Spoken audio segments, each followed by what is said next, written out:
وی هم پند اخلم هم پند وایم هر چا ته زه د ځینو یم مرید د ځینو پیر یم. سلامونه، وخت مو په خیر قدرمندو. په دې تمه یم چې ټول به تر روغ جوړ او خوشحاله اوسئ. راغلم د ننګرهار روداتو ولسوالۍ ته. ډېر ښایسته کلی ده او ډېر خوندور موسم ده او په دې شین سهار کې د ارمان صاحب څخه به یو دوه ټپې اورو. یا د ښار په ښکلو اعتبار مه کړی دی دولت پېژنې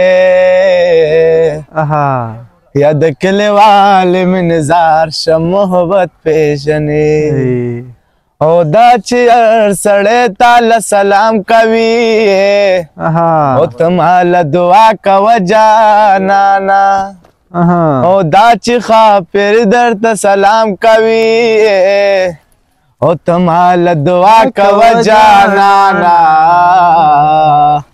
نوم مې ستا د نوم پورې تړلی دی وایم داسې ده که نه ده ما زړګی په تا باندې بللی دی وایم داسې ده که نه ده.